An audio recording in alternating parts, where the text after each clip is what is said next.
Hey everybody, welcome to the Herd Fit Podcast with Dr. Sam Rhee and myself, Coach David Syvertsen. This podcast is aimed at helping anyone and everyone looking to enhance their healthy lifestyle through fitness, nutrition, and most importantly, mindset. All right, welcome back to the Herd Fit Podcast. I'm Coach David Syvertsen. I'm here with Coach and Dr. Sam Rhee. Topic today is going to be something called training age. And this is something that we can go into a few different rabbit holes. We're going to try to avoid the rabbit holes. We're going to try to keep this a little bit more broad. And the purpose of this, when I sent this to Sam, we started talking about it a little bit. I want everyone to try to reflect on their own personal situation. And hopefully this can guide some thoughts / maybe just a different way of thinking about your performance at the gym, whether you're really happy about it, whether you're really upset about it, whether you're indifferent about it. All those emotions, all those thought processes will come across when you're thinking about your training age. I think a lot of us are so focused on our current state, what we're good at right now, what we're bad at right now, what we can't do right now, what we feel like right now compared to 10 years ago. It's all about like, how do I feel? How do I feel? And I think there's some reasoning behind whether you feel good or bad that you might not realize. It revolves around training age.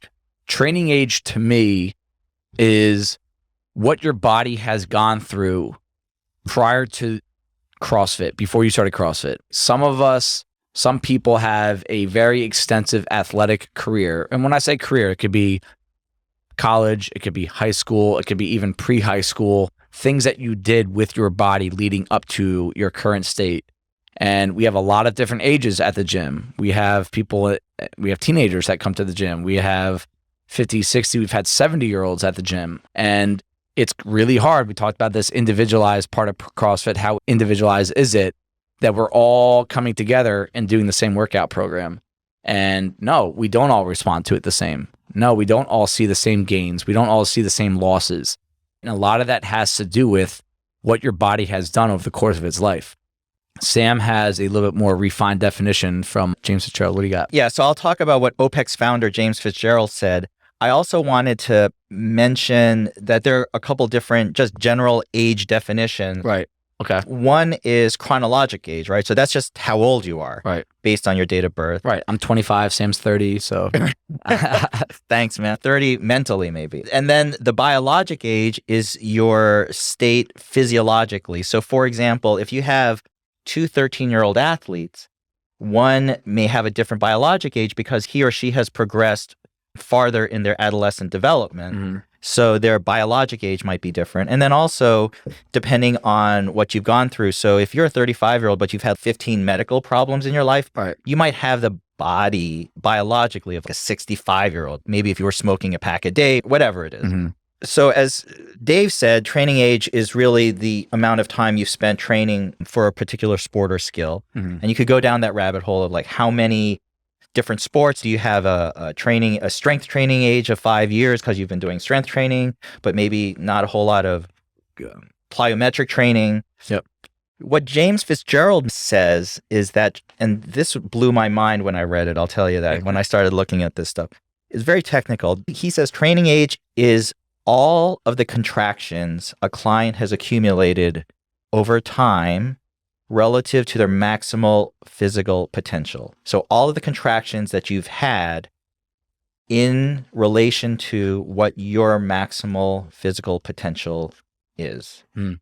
I did not even understand what that meant when I first read that. I think that's the way they talk. They're always talking about like contractions, right? When they talk about the how much volume is in a workout with ring muscle ups, they talk about the amount of contractions around your shoulder blade. And we've talked about this before in how hard CrossFit can be on the shoulder because it just gets used in so many different directions in so many different workouts. And some of it's overhead, some of it's pulling, and it's a contraction around your shoulder blade. And that's why they're so big on trying to strengthen the muscles around that shoulder blade to protect it. So that's just the way they talk, contractions, where we might just say reps, right? That's probably a fancier way of saying how many reps has your body done over the course of your CrossFit life. If you tried to think about, as I was reflecting on this, I'm trying to think of, how many workouts have I done? Like how many training sessions? And I tried to figure out in my head how many, for whatever reason, I think I did wall balls that day. Like how many wall balls have I done in CrossFit? And then also tie that to the thruster because it's a very similar movement pattern. You're probably looking at maybe close to between 50,000 and 100,000 reps for most people that have done CrossFit for 10 years. And that's a lot, right? So when you're training for wall balls, how you do them would be different than someone who's only accumulated 200 reps. Yeah. If someone just started like a month ago. But that could be a good thing or bad thing. It could mean I'm really conditioned, or it could mean that my body is more beat up than that person's done. So this is like where this discussion is going to go. We're going to talk about how training age helps CrossFitters, but also we're going to talk about how training age can hurt a CrossFitter. And before we get into how long have you been doing CrossFit and why is it impacting what you're doing, I think a lot of people should put thought into what they've done prior to CrossFit, whether it's a sport career or just your workout career, your workout regimen. All right. So let's talk about sports first. I always like to dive into what people have done athletically prior to starting CrossFit, not because I'm pro sports or anything. We have members in our gym that never played a sport in their life and they come in, they're crushing this stuff. I don't think it really matters that much, but I think some sports lead to me understanding an athlete's issues and strengths within CrossFit. So for example, I've always felt soccer was a really good background for CrossFitters. Their aerobic capacity is, generally speaking, a lot higher coming off, like even if they haven't played soccer in a while, like they've been in a sport where there's a lot of running, different gears too, slow, medium, fast. They're good at changing directions. So usually they have a little bit more agility and body awareness. And then the one thing I've also noticed with, especially with women with soccer more than men, is they really understand torque, like with the amount of power they can create from their hips and let it translate to the extremity. And the last thing I've seen with soccer players, their lower bodies are much more developed than someone like a basketball player because of the running and the 1 foot planting and the amount of power produced from the hips. We often see athletes that come in who've had previous high school or youth sport experience. Yeah. And so let me give you another couple examples. If you have another athlete, for example, who said, you know what, and we see a lot of them, used to play football in high school, maybe some in college. What are your thoughts in terms of what their training age is, or what are you preconditioned to think about with that type of athlete? With a football player, so generally speaking, you can look at the actual football activity. And again, there's different positions, but it's very physical sport, right? So you've taken a lot of extra beatings to the joints. Usually you see it all the time. If you watch football today, guys get their knees taken out, their shoulders get put into weird positions when they're making a tackle. But one thing that helps a lot of them is they have a strength background. You're rarely going to meet a football player, especially someone that played beyond high school, that was not part of a serious weight training program. It's like even Kyle Rader, he's not a huge guy, but he's pretty strong. He's a lot stronger than most people his size. And he was a wide receiver in Lafayette. But he said like their entire, for 4 straight years, was deadlift, back squat, bench press, deadlift, back squat, bench press. That brute strength, like a lot of kids that go to college, they're not doing that. They might go to the gym and do some curls, but they're not doing like a regimented powerlifting program to enhance their strength. He said his football program was a little different, that the wide receivers were lifting with the O-line and the D-line guys. Yeah. And even looking back on it, we should have him on at some point. There's probably some thoughts on, man, I wish if we were a little bit more explosive with our training, maybe it would have helped us out. But just like take away like how good that program was or how bad that program was, he was lifting a lot of weights while he was in college, while most people that when they're in college, they're not doing that. And I think that really goes a long way towards what Kyle is able to do right now safely. When you watch him move, he moves almost perfect, no matter what lift he's doing. But it's because he's had so many repetitions, contractions, right, prior to what he's doing here. What was your athletic background prior to CrossFit? What was your training age? So this is another thing. I played a lot of different sports. And that's another thing that Sam has 2 kids that play high school sports and they're athletic. They come here, they work out. But the fact that they're doing this, I think is going to help them. So this is similar to me growing up. I was big baseball, football, basketball. I stopped basketball at some point to put more attention on baseball. I played a lot of different sports, and that was what we did back then. Now it's different with kids. It's like everyone thinks their kid is the next Mike Trout, so they have to play baseball all year round, or the next Patrick Mahomes, and they need to play football all year round. I think that the variance that I had in my movement, in my contractions, going sideways, going forward, going backwards, throwing, kicking, squatting, hinging, all these different movement patterns, I think helped me. And I played a lot. I was on a lot of different teams growing up, but I was predominantly baseball. And a lot of baseball players are one side of their body dominant. Whether the obvious is throwing. I was a pitcher and I pitched a lot. I probably pitched too much growing up. I was on 3 different teams. I pitched all. This was before we had like pitch limits and innings limits. And so I can even tell, like right now when I'm lifting, I still see that there is so much more power on the right side of my body, but it's not just my arm. Yeah, it's my leg. Think about what a pitcher does. You kind of coil up on that one leg. You start squatting. You go into like that half squat, and then you explode off that one leg to create torque with your hips. That's which leg is mine is weak. It's my left. Which knee is bad on my body? It's my left. The muscles around my knee joint are so much stronger on my right side. The muscles around my shoulder are so much stronger on my right side. That kind of training age will impact who I am as an athlete in CrossFit.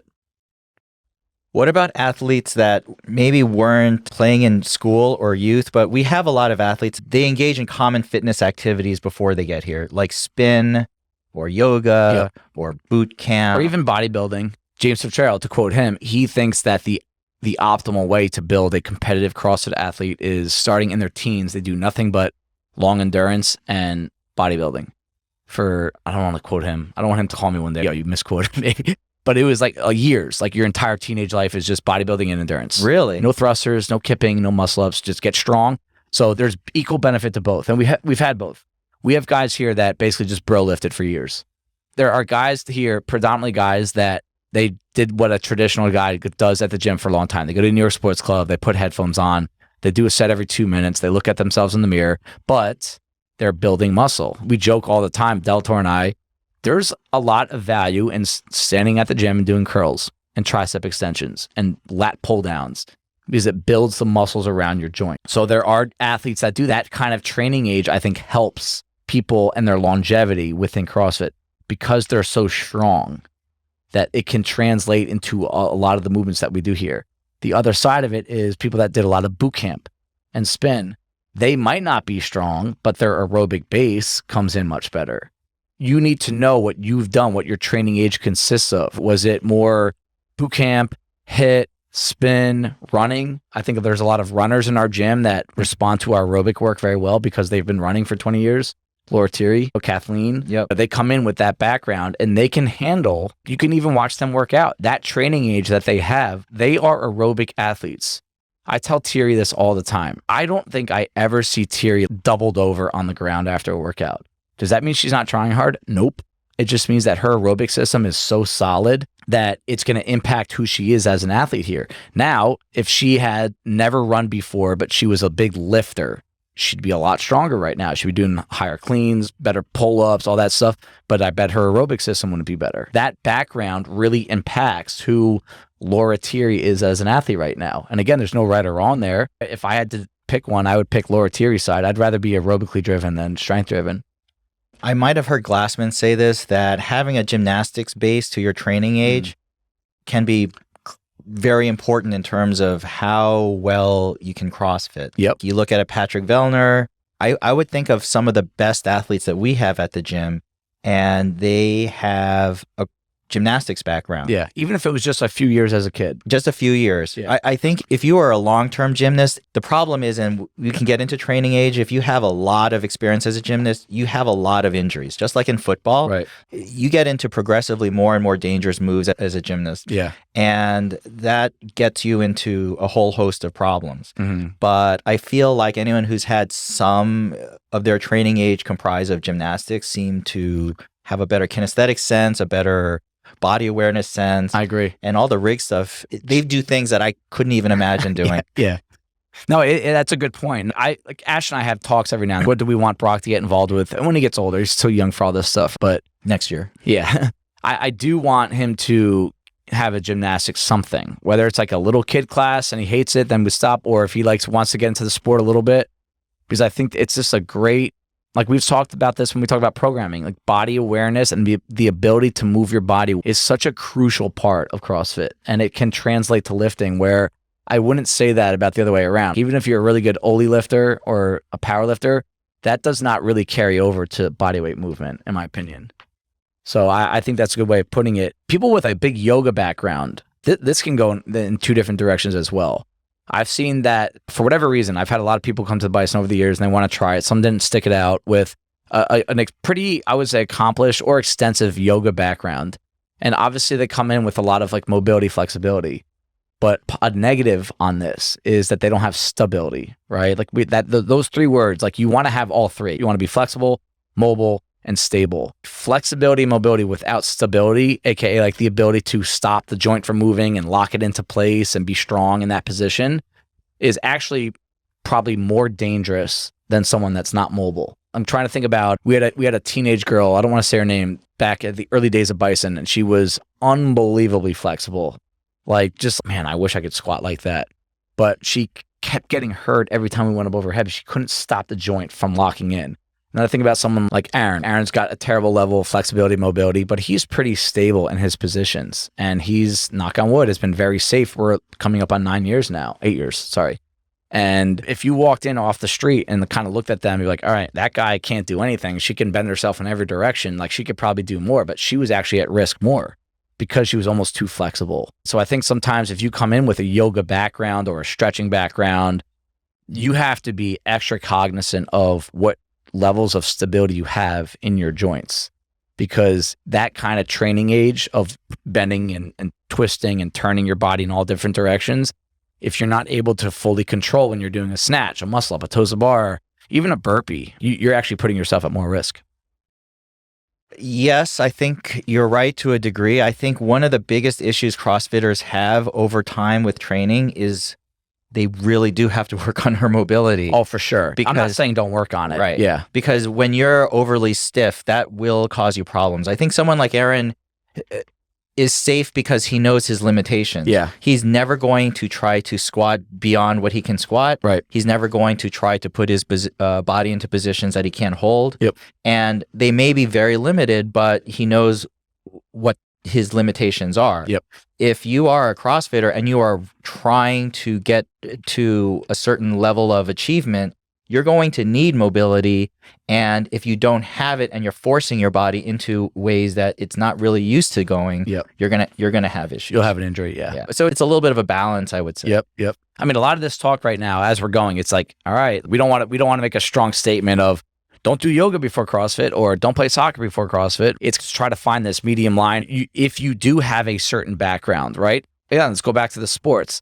A lot of women that have a soccer background, generally speaking, are very well developed below the waist, but they lack a lot of upper body strength. There's a huge divide between what they can do with their legs and so they can squat all day, jump rope all day, but put them upside down, say, do strict handstand push-ups, done, they're out. And there's a positive to being developed below the waist. If I would rather be developed down there more than above the waist, just because of the movements that we do here.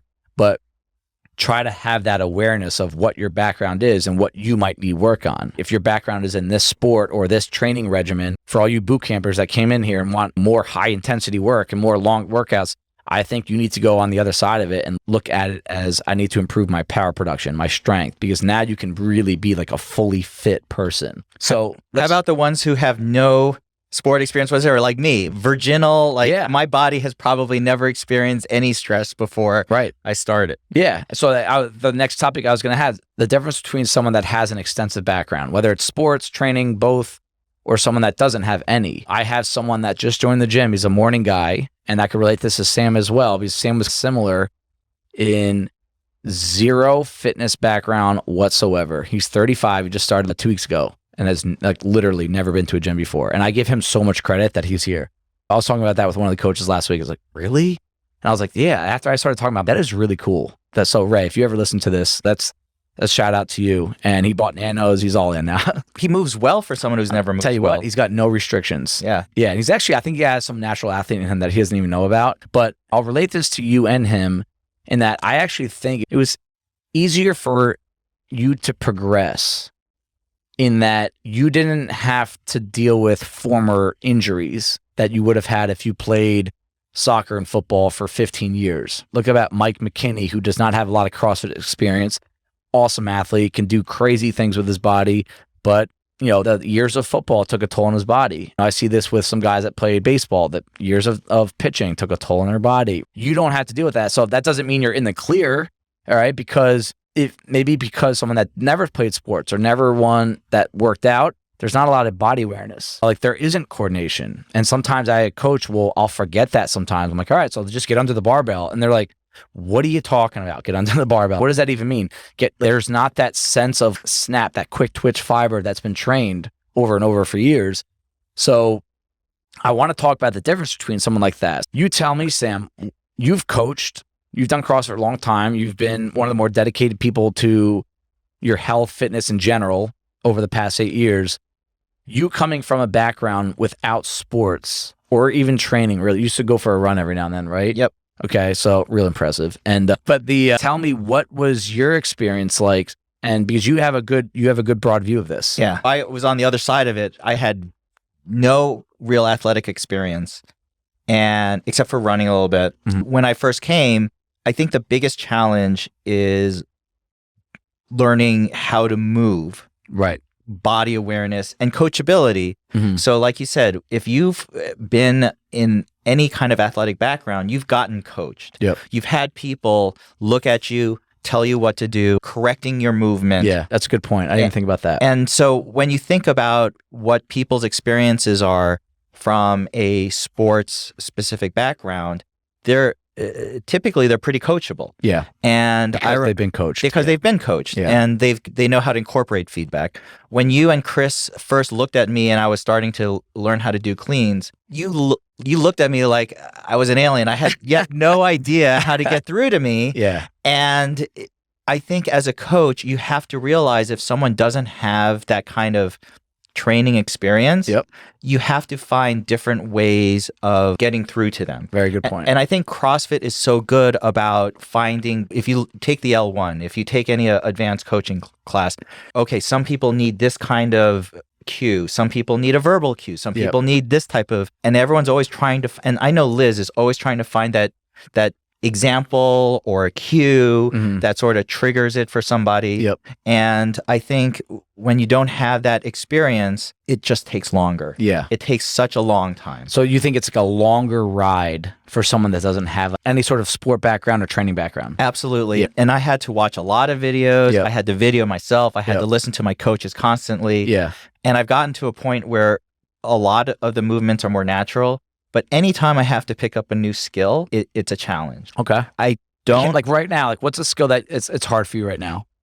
Handstand walk. I was gonna say, Just that uncomfortable feeling about being upside down is such a foreign feeling. And I was just talking to Dave Lancelotti. And I saw him last week in Open Gym, and he was moving pretty goddamn well on them. And I thought he was where I was in terms of struggling.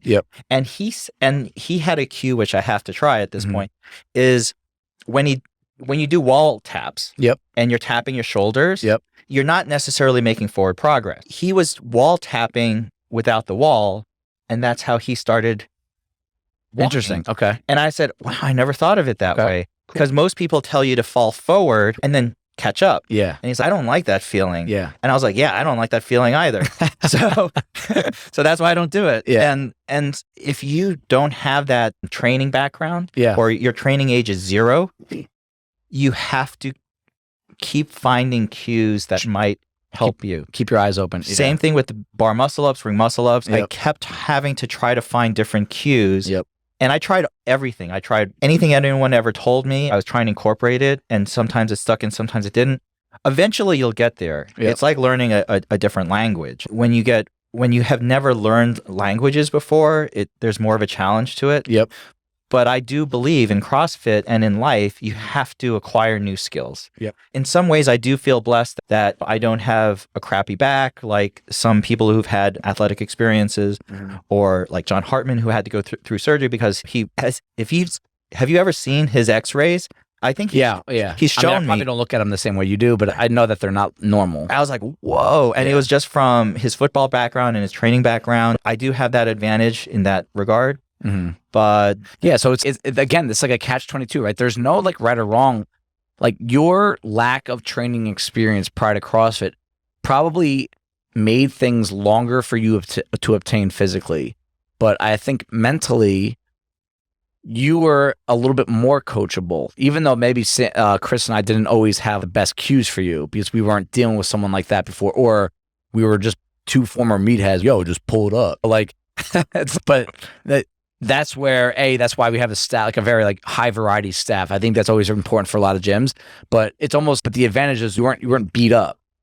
You didn't have to stop training cleans because your old back injury from football was bothering you. But yes, mentally it might have taken a little bit longer, but then also you were easier to coach. You were a little bit more humble. We have a lot of people that have training backgrounds that are not humble when they come in here. They try to sell themselves to me. I'm in shape because I did this. I played this sport. I'm like, dude, yes, I care, but it's not really going to help or hurt you right now. Do you remember that pro football, that NFL player who came in, the one who would be barefoot working out? Yes, I do. Yeah, that guy's training age in terms of his experience was tremendous. Oh, yeah. But what was it about him that made him such a, I don't want to say bad athlete, but someone who just didn't take to CrossFit? Probably some that he thought he knew everything, or that his body was just mangled. Like he was missing cartilage in his ankle. I don't think he had any cartilage, something like that. And he's also, I don't know, why does a guy like that not do well in this kind of space, right? I do think some of these guys, especially a pro athlete that was being paid millions of dollars to play a game, they think they know everything when they come in. And sometimes when people start CrossFit and they're like, oh, I used to do this, or I come in, I do this, I've done cleans before, I roll my eyes sometimes. I'd rather teach them our way, not my way, just Bison's way, and progress them slowly. And I always say when I do beginners now, like the ego is the worst thing that can happen to you here. If you come in and feel like you know everything, or you can't handle the fact that there's 9 women in class lifting more than you do, like chill, right? Like you have to take it the way, like a slow ride towards your eventual progress. So do you think a high training age in some regards can be a detriment? Yeah, for sure, mentally and physically. Because coachability, I said they might be more coachable, but in some ways they might not be as coachable because of what they've gone through. They feel like they know everything, right? Or they feel like you're just a CrossFit coach. Like I had a strength and conditioning coach at my school. And if you watch some of these college strength and conditioning programs lift, they do everything wrong. It's more about, here's a good example of what I'm talking about. Hines, all right? Hines is naturally, I think, one of the most gifted athletes I've seen ever walk through Bison. Just like jumping, running, burst, strength. And he's having a hard time comprehending range of motion with his squat. I talked to him the other day on text about wall balls. And I was like, dude, you're stronger than everyone here pretty much. You're faster, most explosive. I just don't think you have the body awareness right now of how far down you need to go when you squat. And I sent him a video of his wall balls. And even he was like, oh my God, that is terrible. Like I did not know that. And he goes like, man, I come from that football background. Like when we lifted, it was all about being explosive and being powerful. And that makes sense. That's what you train for years. There was no like get further down into your squat so that your judge doesn't no rep you in the CrossFit Open. That's not a thought for them. It's be explosive, move as much weight as you can. So if you can produce a lot of power by going halfway into your squat and coming up, good, go for it. And I think that kind of background where Hines he's coachable though. He does want to hear feedback in that regard. But the negative is that he's done it for he's done a lot of contractions with that half squat. That's where his body is producing a lot of power. And that's what his mindset is. So I don't think Hines has any sort of ego issue. I think that he's been physically programmed to move a certain way for a very long time. And that training age is going to make it tough for him for a while. And it's going to make him slow down and concentrate on his range of motion. And with guys like he's my age, right? He's had a lot of success in sport, a lot of success in fitness, that it's hard to shut off that switch sometimes. How do you unlearn movement patterns like that? Or how do you coach someone to try to unlearn? Slow down, go lighter. Just like you would start someone that like Rhee that just CrossFit and it's never worked out a day in their life. That's where the similarities lie. All right, no more 20-pound wall balls. You're going to use a 10 until you do 2 workouts in a row where you never missed the squat depth. And I think Hines is getting a little bit better with some of the barbell stuff, where he's going lighter so that he can feel what a jerk is, because he just got used to just push pressing everything. So I think that's always the goal. Everyone, if you feel like your movement patterns aren't trained, is slow down, go lighter. Technique first. If we were really drill sergeants here, we wouldn't let him use anything more than 55 pounds until he did it. We wouldn't let him use a 20-pound wall ball. This is the OPEX fitness methodology, but as a coach, I find it very difficult. It is. To correct athletes and have them work on their form. One, maybe because their movement patterns have been ingrained. Yep. 2, like you said, they don't even realize exactly what it is they're doing. Yep. And 3, there's an ego issue where Yep. why do I need to change what it is that I'm doing? Yeah, and that's another reason, number 146, why we do the CrossFit Open. It's like that one time a year we can tell you, nope, doesn't count. Nope, because I've gone up to several people. I no rep someone today doing wall balls. I said no rep, not even being funny, just the ball didn't hit the wall, and how you respond to that will say a lot about you. But I'm not going to go up to you every single workout, every single rep, and be like, no, I'm not going to be that coach. I've made that decision a long time ago. I don't want to be that. I'm not the constant no repper. I will come tell you a few times. And then sometimes you'll give me your score and I'll write scale. What didn't get scaled? You didn't do the motion right. You scaled the movement pattern. And then that can create that conversation of, hey, the real movement is this. So that in the open, when the open comes up, you're going to have a judge. I've already had a few people ask me, who's going to judge that person? Because that person does not do reps correctly. I'll take care of it. Don't worry. If your training age and your fitness background from before you did CrossFit affects how you learn CrossFit and how you develop and progress in CrossFit. Yep. What's the opposite? So I do know a lot of people who go back to the sports that they are doing. Okay. They generally feel pretty positive about the benefits of CrossFit. Maybe you're a paddler or a tennis person, or you cycle, or you're a triathlon person, or you run. Yep.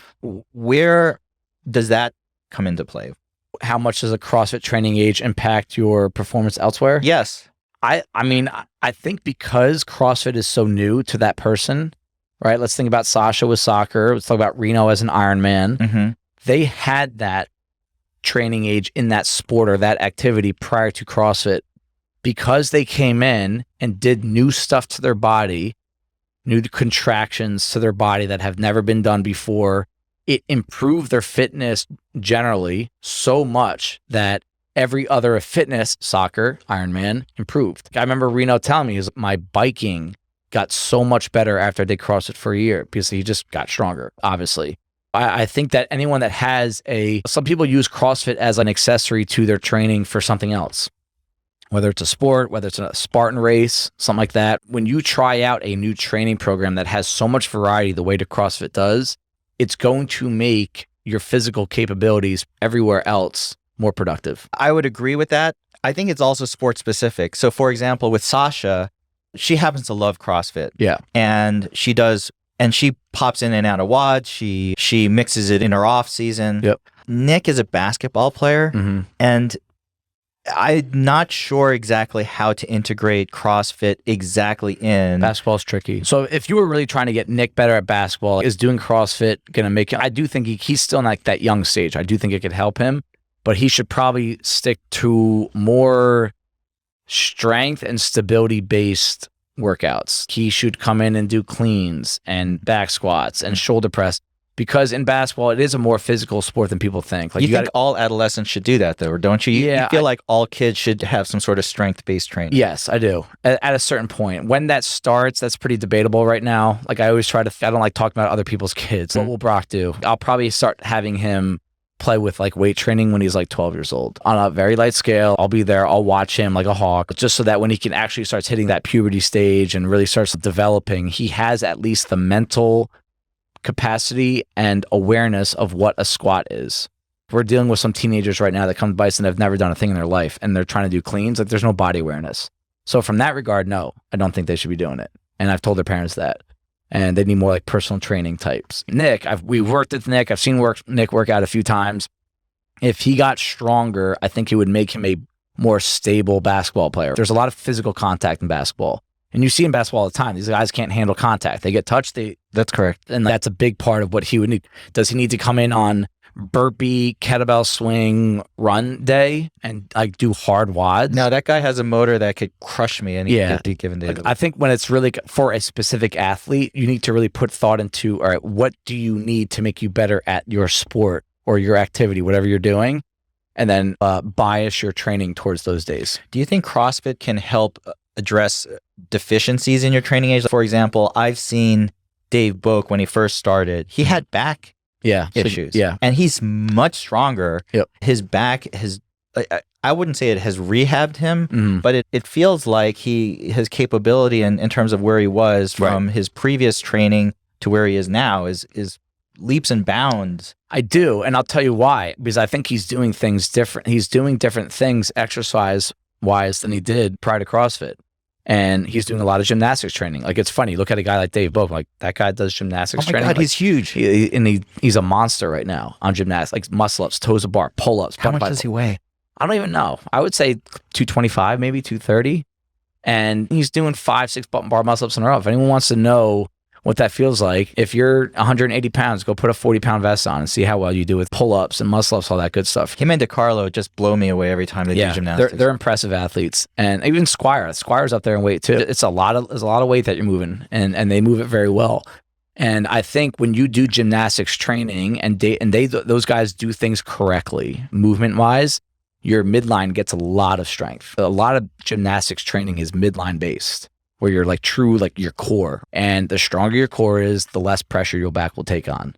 And I think that's a big part of why Dave has a safer, stronger back, because he's never done gymnastics training prior to CrossFit. His training age with lifting, he probably kicked the crap out of guys in college. I would not want to get hit by him. And I know for a fact that Carlo kicked the crap out of guys as a football player. I was one of them. You know, like those guys though, because and Brian's had back issues too. He's got to be a little careful with some things. But I think because of CrossFit and the way that you're moving your body weight and all those things that we're doing, it's rehabbed their backs to a certain point. If you wanted to summarize in terms of how people should approach training age, how they should think about it, how coaches should approach it, what would be your takeaway messages for us? I would say being realistic with your goals is the big takeaway I want from this. If you have a training age that you have a beat up, mangled body from your training age, whether it's sports or just fitness in general, I think you need to temper your expectations for how much better you're going to get at CrossFit. If you're someone that's just performance, what are my scores? If you've been doing CrossFit a long time, like you said just recently, your progress, if there is some, is very slow. Mm-hmm. It does not mean you're not working hard. It means that you're not a 21-year-old and that you've been doing CrossFit a long time. You're not all of a sudden, I don't like hearing someone that's been with us for 7-8 years that want another 30 pounds on their lift, or they want to double their unbroken ring muscle ups. I'm not going to say it's impossible. I'll never be the coach that says, nope, you can't do it. But you need to be aware that the training age that you have within CrossFit, but even before, is going to either help or hurt that cause. And I think it's something you should put thought into. Or we have a lot of people that have a hard time controlling their comparisons to themselves to others. How come she bounced back from a baby and I didn't? Do you know what she did 10 years before CrossFit? Nope. That's a big one I hear, is why does this woman respond better from having a baby than that one? Mm-hmm. It's too extensive. And you're only looking at CrossFit wide. Like, there are so much there. We've all been on this planet for a really long time. And you could even get into what their nutrition was as a kid, like all this and genetics, right? That I think that if you really look at a broader perspective of what training age is, what people have done before, that can really help answer a lot of questions. Thank you, everybody, for taking the time out of your day to listen to the Herd Fit podcast. Be on the lookout for next week's episode.